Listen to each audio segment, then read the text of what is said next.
दोस्तों, क्या कभी आपके मन में ये सवाल आया है कि जब कोई पत्नी अपने पति से पहले इस संसार को विदा ले लेती है तो लोग उसे सौभाग्यशाली क्यों कहते हैं? क्या ये केवल एक लोक कथा है या फिर इसके पीछे कोई गहरा आध्यात्मिक तथ्य छुपा है? दरअसल ये कोई अंधविश्वास नहीं है, ये हजारों वर्ष पुराना एक गुप्त ज्ञान है जो गरुड़ पुराण में अंकित है और जिसे स्वयं भगवान शिव ने माता पार्वती को समझाया था। आज हम उसी रहस्य के हर पहलू को खोलेंगे बिना किसी झिझक के। परंतु ध्यान रखें, ये केवल एक पौराणिक कथा नहीं है, ये उन असंख्य माताओं, पत्नियों और बहनों की गाथा है जिन्होंने चुपचाप बिना किसी शिकायत के अपना सारा जीवन प्रेम और समर्पण में बिता दिया। यदि आपके आंगन में भी ऐसी कोई देवी रूपी स्त्री है तो ये वीडियो अवश्य उनके साथ शेयर करें। बहुत पुरानी बात है, कैलाश पर्वत की उस शांत वादियों में जहाँ हवाएं भी मंत्रमुग्ध होकर बहती हैं और चट्टानें भी तपस्या में लीन रहती हैं, एक दिन माता पार्वती गहन चिंतन में बैठी थीं। उनके चेहरे पर वो गंभीरता थी जो तब आती है जब मन किसी ऐसे प्रश्न से घिरा हो जिसका उत्तर पृथ्वी पर किसी के पास ना हो। लंबे मौन के बाद उन्होंने भगवान शिव की ओर देखा। उनकी दृष्टि में वही जिज्ञासा थी जो शायद आज भी हम में से कई के मन में कहीं ना कहीं गूंजती है। माता पार्वती बोली, हे नाथ, एक प्रश्न बहुत समय से मेरे हृदय में मथ रहा है। लोक कथाओं में कहा जाता है कि यदि पत्नी पति से पूर्व देह त्याग दे तो ये उसका परम सौभाग्य माना जाता है। यहाँ तक कि ये भी कहा गया है कि यदि मृत्यु के पश्चात पति स्वयं उसका अंतिम दर्शन करे और उसके अंतिम संस्कार की विधि निभाए तो उस स्त्री की आत्मा को उच्चतम लोकों का मार्ग प्रशस्त हो जाता है। परंतु हे प्रभु, ऐसा क्यों है?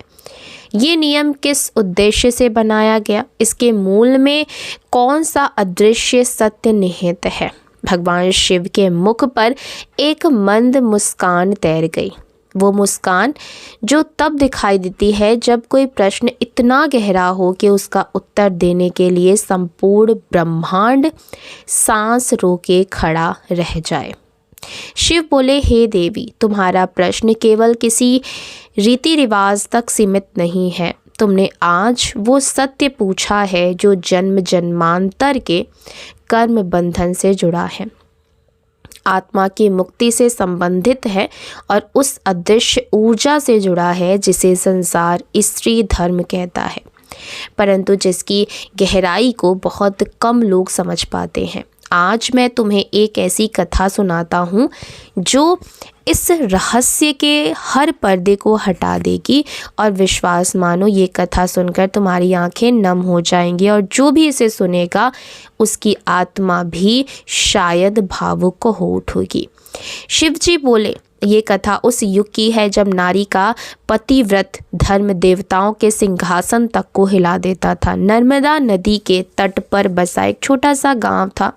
चारों ओर लहलहाते खेत, मिट्टी की भीनी सुगंध और नर्मदा मैया के पवित्र जल का शांत प्रवाह। उसी गांव में सावित्री नामक एक साधारण स्त्री रहती थी।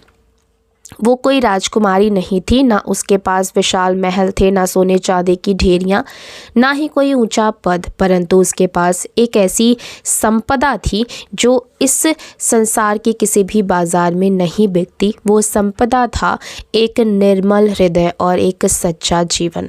हर सुबह जब संसार अभी निद्रा से जागा भी नहीं होता था, सावित्री नर्मदा किनारे पहुंच जाती, दीपक जलाती, मस्तक नवाती और मन ही मन प्रार्थना करती, हे माँ नर्मदा, आज भी मुझे उतनी ही शक्ति प्रदान करना जितनी मेरी गृहस्थ के निर्वाह के लिए आवश्यक है। मुझे भौतिक सुख नहीं चाहिए, बस मेरे आंगन में शांति बनी रहे और मेरे पति स्वस्थ रहें। दोस्तों, क्या आपके परिवार में भी ऐसी कोई माँ या दादी नहीं है जो रोज़ सुबह उठकर बिना किसी से कहे सबके कल्याण की कामना करती हूँ। सावित्री बिल्कुल वैसी ही थी। उनके जीवन में कभी कभी 2 वक्त की रोटी का भी संकट आता था, परंतु उनके मन में कभी शिकायत नहीं निकली, कभी किसी के आगे हाथ नहीं फैलाया। गांव के स्त्रियां कहा करती, ऐसी पतिव्रता तो शायद कलयुग में ही मिलती होगी। ये तो साक्षात देवी है। परंतु जब भी कोई उनकी प्रशंसा करता, सावित्री केवल हाथ जोड़ लेती और कहती, ये कोई बड़ा काम नहीं है, ये तो मेरा सौभाग्य है। जो प्रभु ने मुझे ये जीवन दिया है, इसे निभाना मेरा धर्म है। दोस्तों, इन शब्दों पर एक क्षण रुककर सोचिए। सावित्री अपने संघर्षपूर्ण जीवन को भी सौभाग्य कहती थी, क्योंकि जिस हृदय में शिकायत का स्थान नहीं होता, उसे हृदय में ईश्वर स्वयं निवास करते हैं। सावित्री ने अपने जीवन के लिए 4 नियम निर्धारित किए थे, जिनका वो प्रतिदिन पालन करती थी। प्रथम, सत्य का मार्ग कभी ना छोड़ना, चाहे परिस्थितियाँ कितनी भी विपरीत हो। द्वितीय, किसी के हृदय को आघात न पहुंचाना, भले ही स्वयं को कितनी भी पीड़ा सहनी पड़े। तीसरा था, हर परिस्थिति और हर मौसम में पति का सम्मान बनाए रखना। चौथा था, प्रतिदिन ईश्वर का स्मरण करना, क्योंकि जिसने इस जीवन को रचा है उसे विस्मृत नहीं किया जा सकता। इन 4 सूत्रों ने उनके मन में एक ऐसी अटूट शांति स्थापित कर दी थी जो राज सिंहासनों पर भी दुर्लभ है। समय का चक्र घूमता रहा और सावित्री वृद्धावस्था की ओर बढ़ गई। फिर एक दिन जो हर प्राणी के जीवन में आना निश्चित है, वो आया। रोग ने उनके द्वार पर दस्तक दी, परंतु आश्चर्य की बात ये थी कि व्याधि के बावजूद उनके चेहरे पर भय नहीं था, बेचैनी नहीं थी, केवल एक गहन अलौकिक शांति थी। एक संध्या जब शरीर की शक्ति क्षीण होने लगी थी, सावित्री ने अपने पति का हाथ थामा। बड़े कोमल भाव से, जैसे हवा किसी पत्ती को सहला रही हो, उन्होंने कहा, सुनते हो, लगता है मेरी सांसें अब विराम लेने वाली हैं, परंतु तुम चिंता मत करना, मेरा हृदय पूर्णतः तृप्त है। तुम्हारे साथ बिताया गया हर क्षण मेरी सबसे बड़ी पूंजी है, मेरा अमूल्य धन है। केवल एक निवेदन है, मुझे स्मरण रखना और अपने जीवन को आनंद से जीना। पति की आंखों से अश्रु धारा बह निकली। वे कुछ नहीं कह पाए, क्योंकि कुछ वेदनाएं शब्दों से परी होती हैं, और सावित्री वो पूर्णतः शांत थी, जैसे उन्हें ज्ञात था कि यह अंत नहीं बल्कि एक नवीन यात्रा का आरंभ है। रात्रि के तीसरे पहर, जब चंद्रमा मेघावरण में लिपट रहा था और समस्त संसार निद्रामग्न था, सावित्री ने अंतिम श्वास ली। उनका मुखमंडल शांत था, मानो वो केवल गहन निद्रा में सो गई हों। पत्नी ने जब उनका अंतिम दर्शन किया, उसी क्षण किसी अदृश्य आयाम में एक दिव्य द्वार खुल गया। गरुड़ पुराण इसे सुमंगली द्वार कहता है, एक ऐसा मार्ग जो केवल उन्हीं पतिव्रता नारियों के लिए प्रशस्त होता है जिनका अंतिम दर्शन उनके पति ने किया हो। दोस्तों, इसके बाद जो घटित हुआ उसे शब्दों में बांधना कठिन है, परंतु भगवान शिव ने यही सत्य पार्वती को बताया था। सावित्री जैसे ही देह त्यागी, उन्होंने स्वयं को एक नवीन रूप में पाया। एक सूक्ष्म शरीर, हल्का, दिव्य, प्रकाश से आलोकित, मानो चांदनी ने सोने की चादर बिछा दी हो। अब ना कोई पीड़ा थी, ना रोग, न वार्धक्य की कमजोरी। वे धीरे धीरे ऊपर उठ रही थीं, जैसे कोई पुष्प वायु में तैर रहा हो। उन्होंने नीचे देखा, उनका शरीर शांत था, परिवार शोक में डूबा था, परंतु उनकी आत्मा के भीतर एक ऐसा अमृत समान आनंद था जो उन्होंने जीवन भर कभी नहीं जाना था। तभी आकाश मार्ग से यमदूत प्रकट हुए, काले वस्त्र, भयानक स्वर, विकराल आकृति। परंतु जैसे ही उन्होंने सावित्री की आत्मा को देखा, वे स्तब्ध हो गए, पीछे हट गए। क्यों?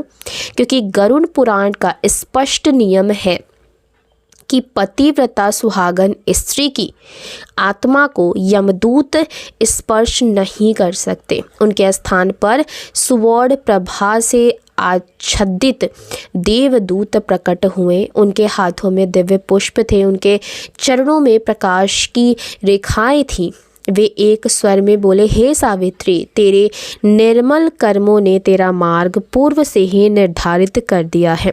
तुझे स्वर्ग मार्ग पर अग्रसर होने का आदेश प्राप्त है। आ, हम तेरे साथ हैं।